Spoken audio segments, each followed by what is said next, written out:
Сәлем достар, бүгінгі видеомыз газеттен бұйымдар тоқуды жақсы көретін біздің достарымызға арналады. Енді газеттегі жасалған бұйымдарымыз егер лакталмаса өте жұмсақ болып тұрады қағаз күйінде. Бұны біздің ары қарай сақтауға мүмкіндік бермейді. Бұл қатты әрі пайдалануға ыңғайлы болу үшін міндетті түрде жасалған бұйымыңыз міндетті түрде лакталу керек. Сол кезде сіздің бұйымыңыз мынандай қатты бұйымдарыңыз қатты болып қатып қалады және ұзаққа шыдайды. Өте және төзімді болады, су өткізбейді. Енді мен өзім жұмысымда қандай лактарды пайдаланамын? Қазір негізі бұл акрилді лактардың бірнеше түрі бар. Менің қолымда қазір тек қана осы лакпен қазір бояп жүрмін. Бірақ кез келген акрилді лактардың пайдаланамын. Міндетті түрде лак түссіз болу керек, яғни бесцветный болу керек. Сонда сіздің жасалған бұйымыңыз қанық әрі таза көрініп тұрады. Егер әртүрлі түсті лактар алсаңыз, сіздің жасалған бұйымыңыздың түсі өзгеріп кетуі мүмкін. Сондықтан да акриловый лактарды алған кезде міндетті түрде осыған мән беріңіз. Содан кейін бізге қарапайым щетка керек. Енді алдымен бұны бірінші грунтовка жасап алады кейбіреулері, немесе кейбіреулері бірден лакпен бастап кетеді. Оның енді өзіңіз қарайсыз. Мына грунтовка жасау дегеніміз 50-де 50, яғни 50, мысалы, бір стакан пыва клейге бір стакан су құйып, араластырып, әуелі лакпен бір қатырып аласыз. Сол қоспамен бір қатырып аласыз да, содан кейін барып лактайсыз. Олай істеген жағдайда лакпен бір рет, екі рет қана істеуге болады.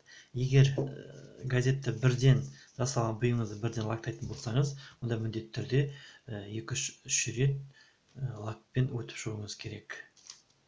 Онда іске көшейік қазір қалай лактау түрін. Әкене біздің лагымыз түсі ақ болады, одан қорқудың қажеті жоқ. Мәна бояған кезде ақ түседі, ақ түс. Бұдан ешқандай қорқудың қажеті жоқ. Өйткені кепкен кезде, бояу сіңген кезде, ол өзінің қайтадан түсіне келеді. Мінекей. Кішкене соң қараңыз, қайтадан өзінің түсіне жайлап келе жатыр. Сондықтан да ақ түстер шыққан кезде, одан ешқандай қорқудың қажеті жоқ.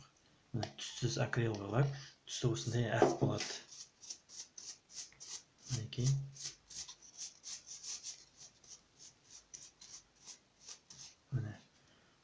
Осы боймен байқалмайды ештеңе, кепкеннен кейін қайтадан өзінің түсі келеді. Міне осы боймен барлығын түгел лактап шығамыз.